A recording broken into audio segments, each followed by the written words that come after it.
Se não fosse complicado, não tinha pastores na televisão se revezando noite e dia, dizendo: eu sei como resolver os problemas da sua vida.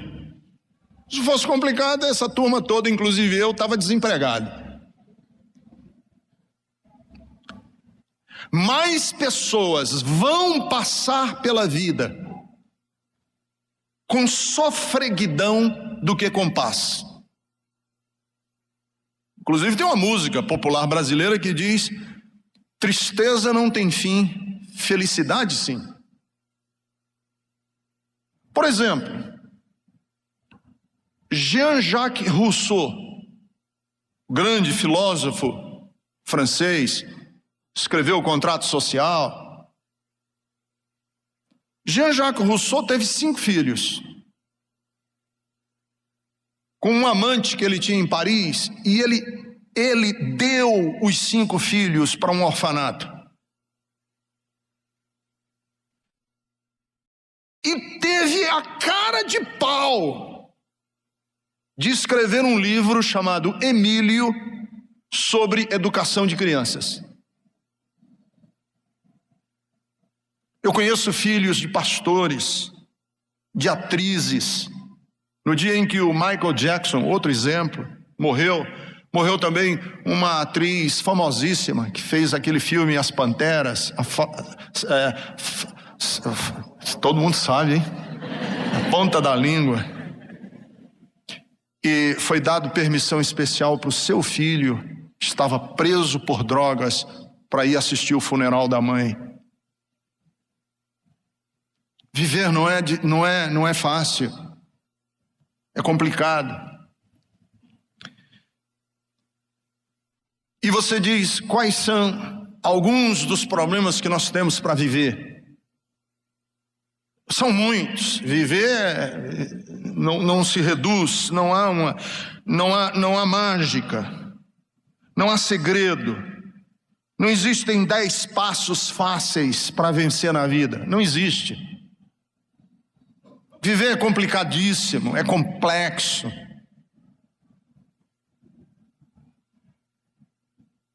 Precisa de a vida inteira. E quando a gente começa a aprender a viver, aí morre. Agora que eu estou pegando o fio da meada, aí a gente já começa, aí tem Alzheimer.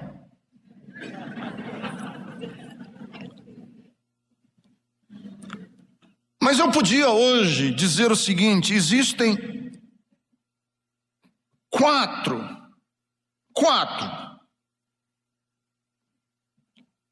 erros que nós cometemos na vida que são destrutivos para a vida. E quando eu digo 4, eu não estou sendo reducionista e simplista e dizer que são esses 4, pelo amor de Deus. Mas eu posso levantar 4 erros que são suscetíveis, todas as pessoas, que a gente muitas vezes cai neles, que a gente comete ao longo da nossa história de vida, que são destrutivos. Ser inconsequente, inconsequência. Ser vaidoso ou vaidosa. Ter sentimentos de autocomiseração.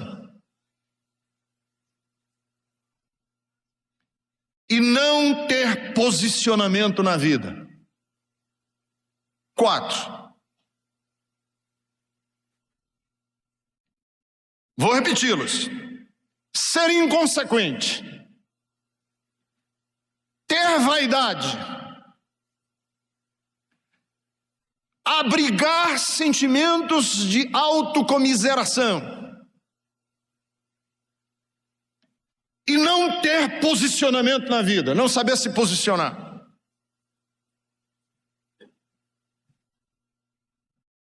E é interessante que Jesus é esse modelo para nós, de vida, de comportamento, de estrutura humana. E o texto nos diz que, e prestem atenção, que nós já estamos aqui no capítulo 7, próximos dos eventos que vão culminar com a morte de Jesus. Já existe uma antipatia. Mas é preciso eu primeiro dar uma noção mas muito básica, muito primária de geografia de Israel. Onde Jesus morava, Cafarnaum e redondezas, que Jesus morava em Cafarnaum. O lugar onde Jesus desenvolveu o seu ministério foi Cafarnaum. Cafarnaum estava para Israel o que o interior de Alagoas, de Pernambuco, do Ceará, da Bahia, está para o Brasil. Me perdoem a expressão. Era o Cafundó.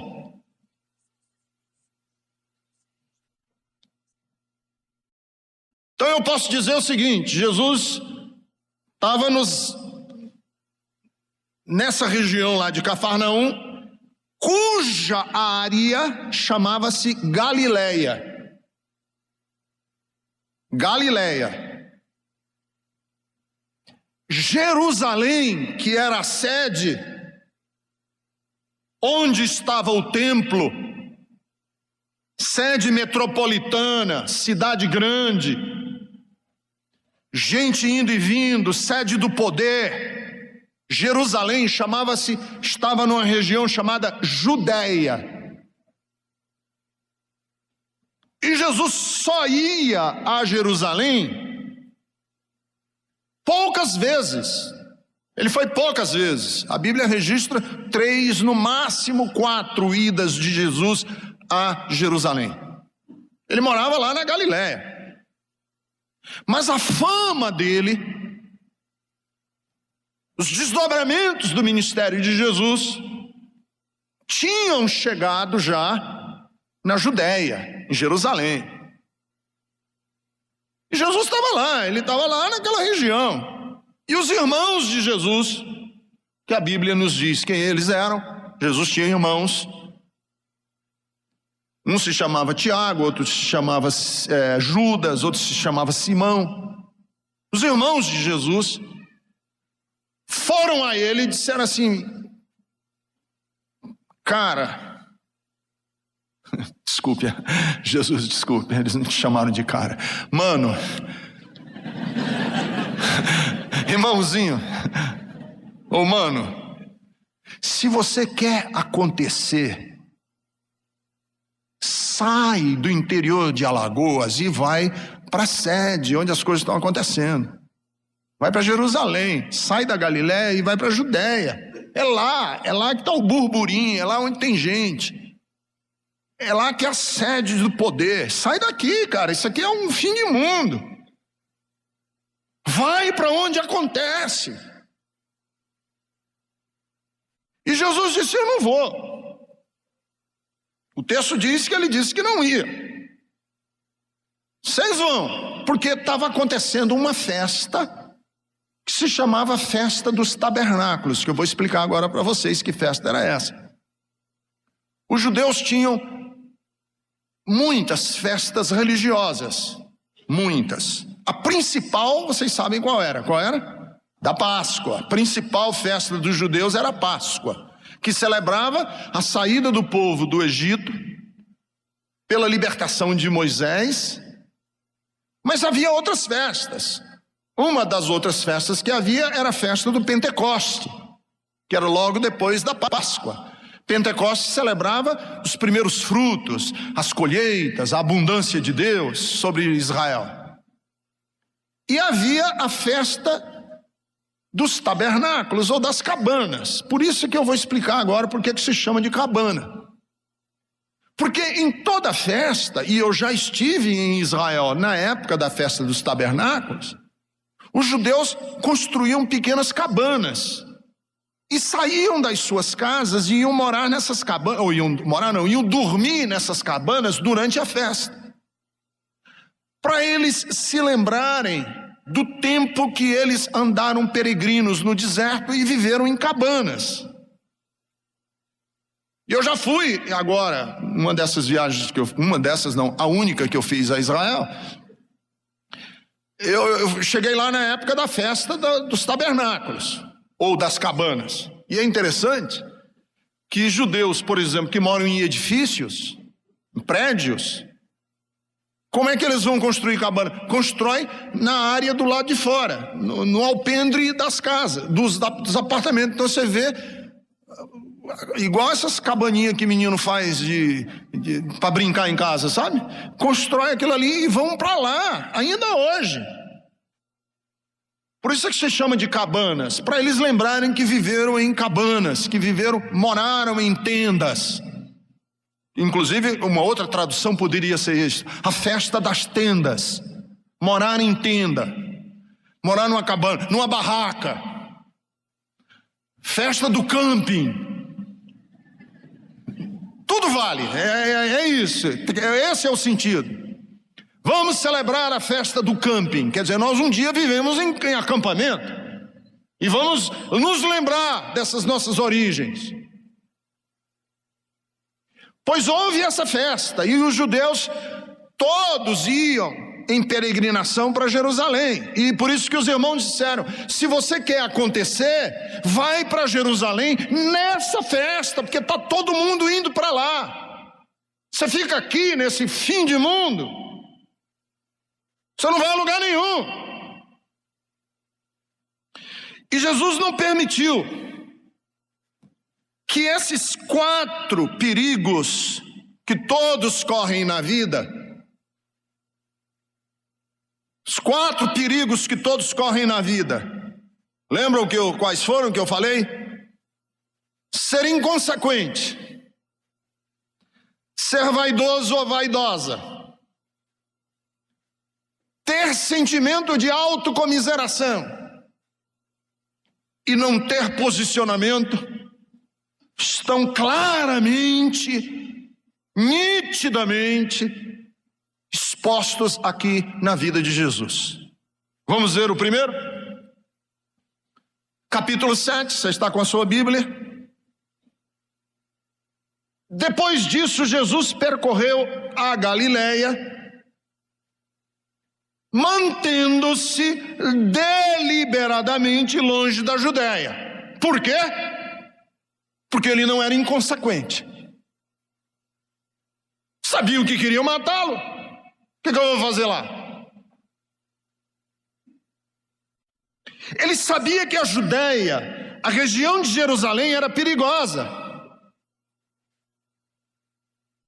Para que ser um inconsequente? Para que se expor desnecessariamente ao ódio dos religiosos? Para que ser um destrembelhado, querendo impor a sua presença no lugar onde ele não é bem-vindo? Inconsequência. A inconsequência, muitas vezes, é o problema do jovem. Tem um ditado popular que diz que jovem é ótimo para ser soldado e é péssimo para ser motorista. Porque para você ser soldado, você precisa ser inconsequente. Você precisa não ter muito receio de perder a vida, e jovem não tem. Corre riscos desnecessários, que para ser motorista não dá certo. Então assim, Jesus era um homem que era ciente da sua missão, ciente de que Deus era com ele, mas ele não se expunha desnecessariamente. Desce para Jerusalém, vai para a Judéia, sai daí da Galileia. Jesus disse: não, para que me expor? E o texto diz que ele foi deliberadamente que ele tomou essa decisão. Então vejam, queridos, que aqui tem uma questão que eu quero trazer para a nossa história. Jesus foi corajoso? Ou foi covarde? Porque alguém diz assim: olha, lá estão querendo te pegar. Jesus disse: eu não vou. Alguém podia olhar para Jesus e dizer: covarde, por que você não vai? Porque existe uma linha muito fina que separa a coragem da prepotência. Muito fina. Muitas vezes os corajosos agem na sua coragem por causa da prepotência. Existe um fio de navalha entre ousadia e intempestividade. Aliás, eu posso até dizer que ousadia é gêmea univitelina da intempestividade. Andam juntas. E se você não tiver o máximo de cuidado, os ousados são intempestivos e perdem tudo. Essa é a lógica do jogo e da loteria. Cassino. A lógica do cassino é essa. Quanto mais você ganha, que é a lógica inclusive da bolsa de valores, quanto mais você ganha, mais ousado você vai se tornando, e quanto mais ousado você se torna, mais vulnerável você se torna também a perder. Então eu posso dizer que na história da humanidade, os ousados, os intempestivos, geralmente foram pessoas que acabaram inclusive se tornando tiranos, maus, ruins. Então eu digo assim, que coragem é uma virtude perigosíssima. O corajoso corre mais riscos do que o que não é muito corajoso. Que a gente está no trânsito, aí vem um motoboy daquele costurando o trânsito e fazendo mil marmotas, aí já é quase uma frase. Os meus filhos sabem isso desde que eles são pequenininhos. Que eu repito quase que automaticamente. Quando vem costurando o trânsito, eu digo assim: lá na frente morre, aí a mãe vai ficar perguntando: por que Deus fez isso com meu filho? Que não foi Deus. É que a intempestividade jogou ele na zona de risco. E isso Jesus mostrou com clareza. Seja ousado, vai. A Bíblia diz que ele deliberadamente disse: não vou ficar por aqui. Por quê? A segunda coisa que Jesus resistiu, segundo elemento que muitas vezes destrói a nossa vida, que eu falei, é a vaidade. E eu acho interessante isso. Os irmãos de Jesus se aproximaram dele e disseram assim: cara, agora eu vou usar, cara, vai, já tô. Cara, ninguém que deseja, versículo 4, ninguém que deseja ser reconhecido publicamente age em segredo. Isso aqui é óbvio, é lógico. Qualquer relações públicas, qualquer diretor de marketing, qualquer agenciador de artista, de pastor evangélico, qualquer um sabe que isso aqui é verdade. Você tem que sair daqui, você tem que ir para aí onde as coisas estão acontecendo, ficar aqui nesse segredo. Você é o cara. O que você está fazendo aqui? Você tem para aí onde estão as luzes da ribalta. Você tem que estar na boca do povo. Você tem que ser o popular. E os irmãos de Jesus lembram Jesus, e lembram com correção. Não existe futuro para projetos despretensiosos. O despretensioso não vai a lugar nenhum. O despretensioso não vai a lugar nenhum.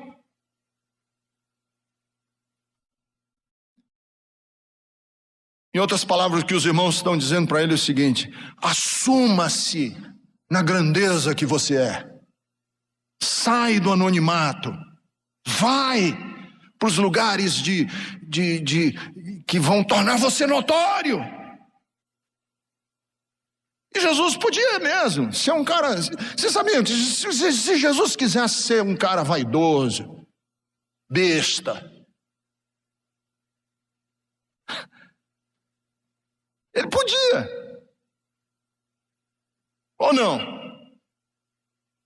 Que se alguém chegasse para Jesus e dissesse assim: ó, Jesus, você sabia que Moisés foi o cara? Moisés foi o cara. Ele um dia afundou os exércitos poderosos da nação mais poderosa do mundo. Moisés um dia fez morrer Faraó e todos os seus exércitos. Sabe o que Jesus responderia? Grande coisa.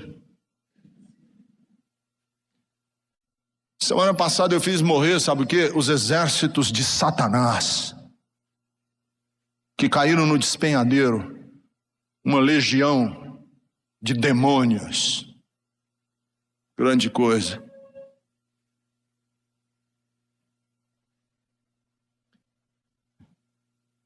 Pô, Jesus, olha, tem um cara na nossa história de Israel que ele foi o rei.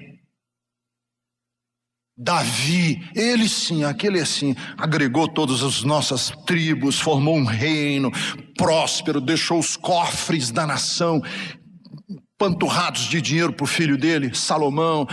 Ele foi o rei. Jesus disse: grande coisa, porque ele construiu um reino aqui na terra e o meu será um reino eterno.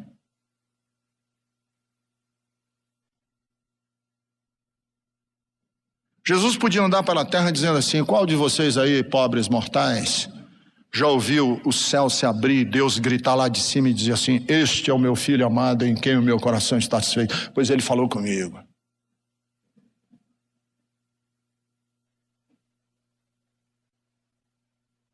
Apareça, Jesus, você é o cara, meu, rebenta, lute para ser o melhor. Não existe projeto para gente despretensiosa nesse mundo. Se assuma, vai para Jerusalém. Foi o que os seus irmãos falaram.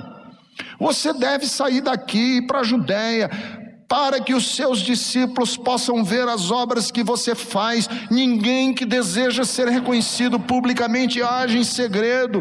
Visto que você está fazendo estas coisas, mostre-se ao mundo. Lute para ser o melhor, seja o sucesso. Alguém já me perguntou e disse: pastor, e o que é sucesso? Queridos, eu acho interessante que a gente tem uma visão tão deturpada de sucesso, né? Nós temos uma visão deturpada de sucesso. Todo mundo querendo ser bem sucedido. Mas eu ainda não vi ninguém, na hora da morte, lamentando que não tenha passado mais tempo no escritório do que já passou. Pô, eu devia ter me dedicado mais ao meu escritório. Nunca. Na hora da morte, as pessoas geralmente lamentam pelas relações que eles perderam na vida. Então, quando uma pessoa me pergunta e diz assim: quem é um homem bem-sucedido? Eu digo assim: você quer saber o que é um homem ou uma mulher bem-sucedido?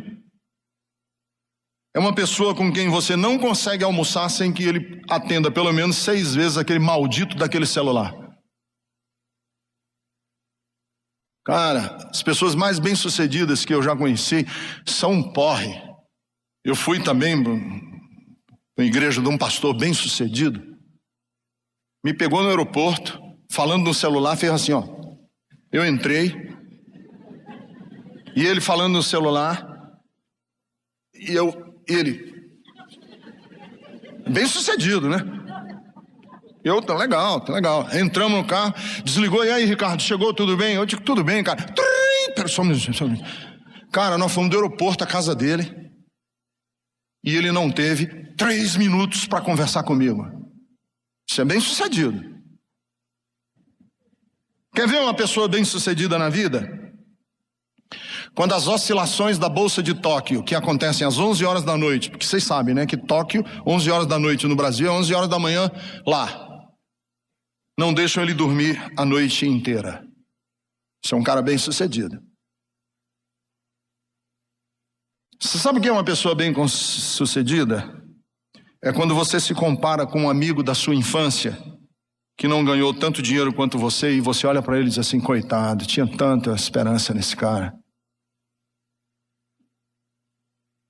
E você começa a medir as pessoas pelo que elas têm e não pelo que são. Você sabe o que é uma pessoa bem-sucedida? É quando você vai para a roda dos amigos dele e todo mundo só conversa futilidade. E você se pergunta e diz assim, cara, que tipo de pessoa eu estou me transformando? E ofereceram essa possibilidade para Jesus. Seja um cara bem-sucedido. E a Bíblia diz que ele deliberadamente não quis ir. Não quis ir. Agora eu posso dizer, de verdade, sem ironia, o que é uma pessoa bem-sucedida? Deixa eu dizer o que é. Bem-sucedido é qualquer homem ou qualquer mulher que sabe lidar tanto com reconhecimento como com ingratidão. Porque na vida você vai ter reconhecimentos e ingratidões. Você sabe o que é uma pessoa bem-sucedida na vida? É uma pessoa que tem capacidade de lidar com triunfos e derrotas. Bem-sucedido é alguém que sabe lidar com reveses, com derrotas, com a mesma elegância que lida com vitórias. Sabe quem é bem-sucedido? É a pessoa que tem a capacidade de valorizar amigos, relacionamentos,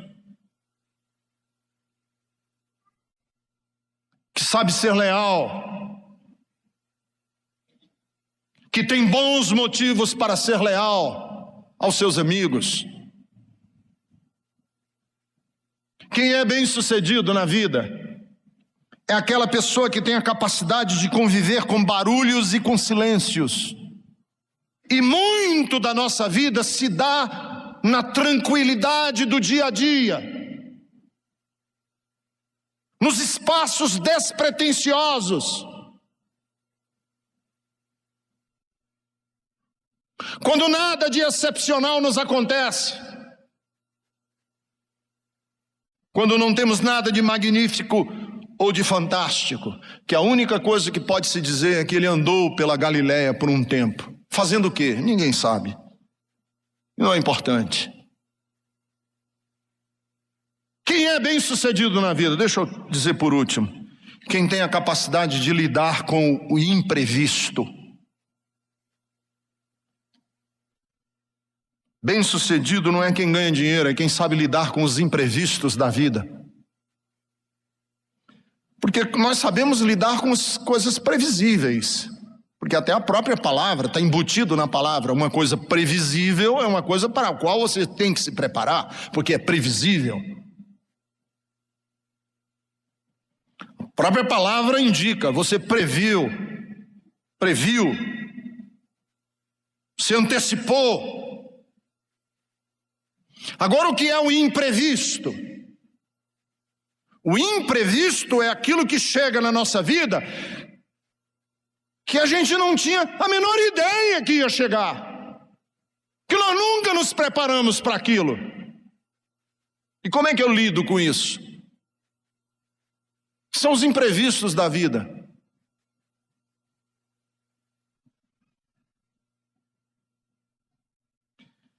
E Jesus lidou muito bem com isso.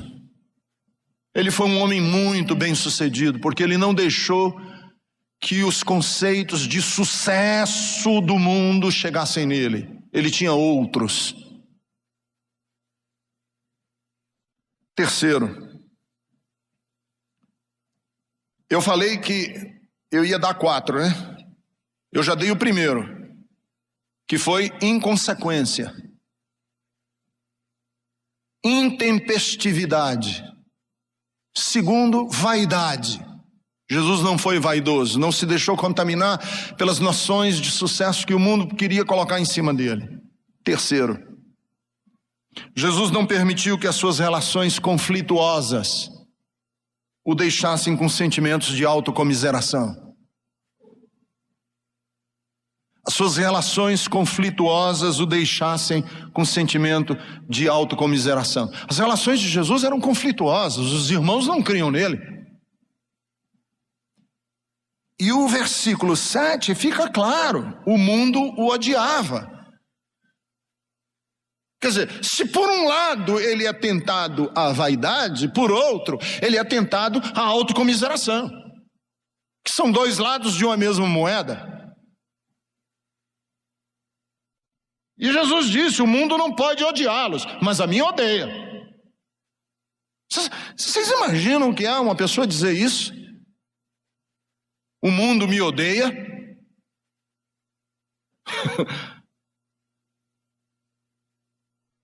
Porque é próprio dos adolescentes serem exagerados, né? Ninguém me ama. Pessoa que está com sentimento de autocomiseração, geralmente é assim, absoluta nas suas frases. Ninguém me valoriza. Geralmente um dos exercícios de aconselhamento, quando uma pessoa chega e diz uma frase dessa, diz assim, peraí. Ninguém. Vamos fazer aqui um trabalho de joeirar. Não é possível que ninguém... Tem que ter alguém que gosta pelo menos um picototinho de nada de você. Tem que ter, não é possível. E Jesus diz assim, o mundo me odeia. O mundo me odeia. Isso aqui é prato cheio para cair na autocomiseração. Ninguém gosta de mim. Sou rejeitável. Não sou aceitável. E isso aqui é muito próprio para pessoas que passaram por... Quer dizer, esse sentimento, ele é muito peculiar de gente que passou por grandes decepções na vida. Você já imaginou um executivo de uma empresa, 35 anos trabalhando naquela empresa, e um dia ele recebe lá, ou ele é recebido por um executivo 20 anos mais novo do que ele, rapazinho, recém-formado, chega e diz assim, o senhor não é mais necessário na nossa empresa. Passe no departamento pessoal que o senhor está despedido e pode buscar os seus direitos. Imagine como é que se sente uma pessoa dessa. Imagine como é que se sente uma mulher com 48 anos de idade, 50, que o marido diz assim, eu arranjei uma namorada, e aí a mulher diz assim, e qual a idade que ela tem? Ela tem 26. Não tem nem coragem de dizer assim, com todas as 26. E a mulher se olha no espelho e diz, eu já não presto mais e ele está me trocando por outra. Eu não digo isso brincando, que isso aqui é um duro golpe na estima da pessoa. Na estima da pessoa. E aí eu digo isso porque eu já passei por isso. Não na relação conjugal, mas na minha relação pastoral. De pessoas chegarem para mim e dizerem assim, você não serve mais como meu pastor. Você não serve mais. Teve pessoas que saíram aqui da Bethesda dizendo assim, eu vim na Bethesda e você me fez perder o primeiro amor por Deus. Isso é um duro golpe no coração de um pastor. Você me fez perder o meu primeiro amor. Você tirou de mim o que eu tinha de precioso para Deus. Isso aí foi como se fosse um punhal entrando no meu peito. Eu sei o que é. Jesus sabia o que era ser odiado pelas pessoas, rejeitado, olhado com desprezo, olhado com desdém. As pessoas olhavam para ele com desdém.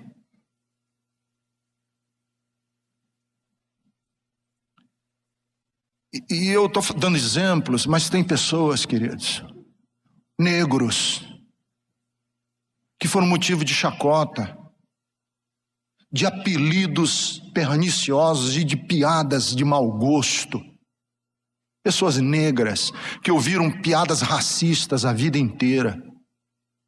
Pessoas esteticamente que não são bonitas, que foram motivos de piada no colégio, que viveram como cidadãs e cidadãos de segunda classe por um mero detalhe estético, porque tinha um nariz mais torto, ou porque era meio estrábica, ou porque tinha um cabelo que não agradava à moda.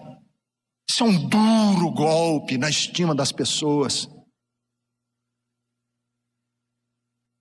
E ainda vai na igreja e o pastor diz assim: você é um pecador nojento que não vale nada. Como é que a pessoa se sente? Se sente o lixo do lixo, o nada do nada, o zero. Eu sou pobre, nasci num lugar pobre. Meu pai foi um homem que nunca cuidou de mim, eu nunca tive colo. Então, quando às vezes as pessoas dizem assim: pastor, eu não presto, esse sentimento de autocomiseração, eu entendo, e ele é destrutivo para a alma das pessoas, de menor valia, e que gera muitas vezes nas pessoas uma atitude servil, pequena. Mas Jesus, mesmo com essa sensação, eu acho que aí é onde entra a mensagem do Evangelho, é que se ninguém, absolutamente ninguém gosta de você, a grande mensagem do Evangelho é: Deus ama você. Deus quer bem àqueles que a sociedade jogou na sarjeta e oferece um lugar na mesa, do lado dele, para aqueles que ninguém valorizou. E aquele que é o mais indigno de todo, ele chama de meu filho amado. Essa eu acho que é a mensagem mais linda do Evangelho. Que o mais pecador e o mais miserável de todos foi alvo da graça e do amor de Deus. E é essa a mensagem de Jesus. Pode ser que o mundo todo me odeia, mas Deus me ama e isso já é suficiente. E por último, eu coloquei para vocês que eram os 4 elementos que eu ia levantar hoje, catalogar. Primeiro, intempestividade, inconsequência, vaidade, autocomiseração e falta de posicionamento. Porque o texto diz que Jesus foi, ele disse que não ia, mas foi. E quando ele chega em Jerusalém, ele se nota, ele percebe, ele sabe que ele é o pomo da discórdia. Que ele é motivo de fuxico, de boataria, de rumores, de disse-me-disse. Cadê ele? Cadê ele? E a multidão, havia boatos a respeito dele. Uns diziam: ele é um homem bom. Outros diziam: não, ele não presta. E aquela comoção de gente falando de Jesus aqui, falando acolá. E uma das coisas que eu acho que Jesus tinha que se assumir é que ele era controverso. Ele era controverso. Onde ele chegava, dividia-se o ambiente. Um dizia uma coisa, outro dizia. Aliás, ele ainda é. Ainda é. À menção de Jesus, opiniões divergem. Partidos racham, igrejas se dividem. O nome de Jesus causa ainda furor. Suscita opiniões as mais diversas. E, de novo, essa coisa de ser controverso é complicada. Porque Jesus nunca tentou ser politicamente correto. Jesus nunca tentou ser bonzinho com todo mundo. Ele era quem ele era. Ele não tentava ganhar simpatias. Não queria manter-se no cargo. Não queria perder o fio cortante da sua palavra. Jesus decididamente não era murista. Você sabe de uma coisa que eu cheguei à conclusão estudando esse texto? Jesus jamais se candidataria a qualquer cargo político no Brasil. Jesus jamais seria candidato a nada no Brasil. Por quê, pastor? Porque para ser político no Brasil você tem que jogar fora os seus escrúpulos. Tem que morder a língua. Por isso é que eu acho que parece que quanto mais com a língua presa o político for no Brasil, mais bem sucedido ele é. Língua e rabo presos, os dois. Porque aqui tem que negociar. Você tem que beijar a mão de corrupto. Tem que abraçar desafetos políticos. Você não pode se posicionar. Essa semana mesmo nós vimos um senador nosso dizer, em caráter irrevogável. E no dia seguinte engoliu as palavras, botou o rabinho entre as pernas, e o irrevogável significou o quê? Sim, senhor. Sim, senhor. Isso se chama lambibotas, carreirista, amorfo. E cá entre nós, queridos, isso não é peculiar da política. Eu acho que isso é peculiar do ser humano, que quer engalgar na vida, subir na vida. É mais fácil você ser do muro. Está de bem com todos, negocia com lá aqui, negocia com lá, não se posiciona sobre nada na vida, não tem uma palavra sim, sim, não, não, porque o que passar disso vem do maligno. Sim, sim, não, não. Tinha uma senhora lá no Ceará que era muito amiga nossa, que ela dizia assim, pastor, às vezes eu penso que, sei lá, brincando, ela fazia isso brincando, às vezes eu penso que, sei lá, Jesus não era assim. Ele falava, o público rachava, gente ia embora, mas ele era íntegro consigo mesmo. Ele não era um oportunista, um carreirista, um pelego. Jesus não era pelego da religião. Conta-se que David Hume, famoso inglês, filósofo, ateu,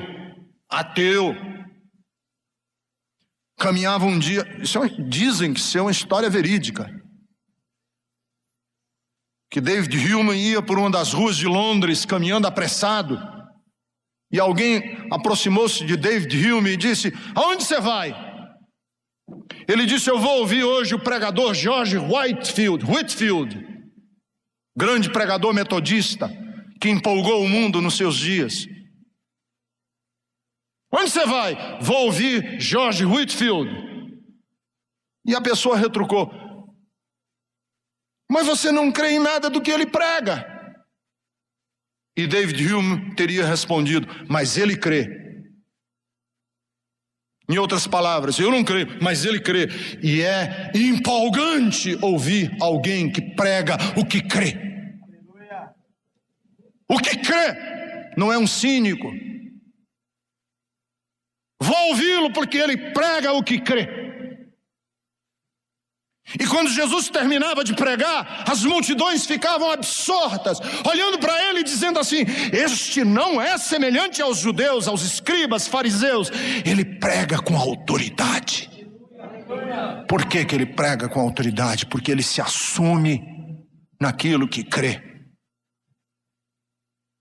E assume no que fala, aquilo que vive.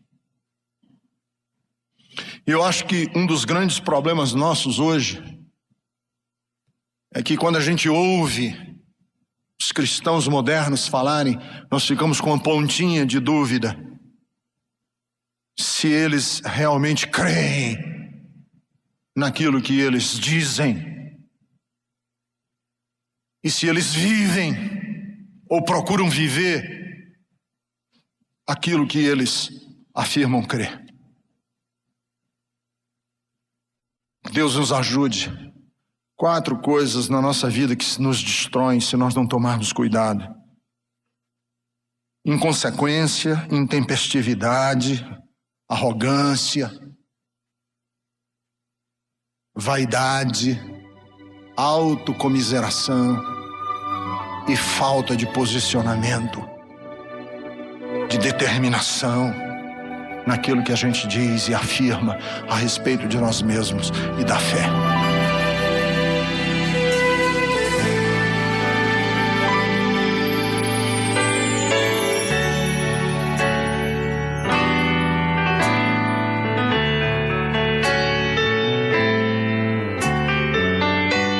Pai bendito, mais uma vez estamos felizes por esta oportunidade, este privilégio de termos uma riqueza para a nossa alma, como as músicas que aqui ouvimos, as reflexões, as palavras e tudo aquilo que tem falado e comunicado ao nosso coração.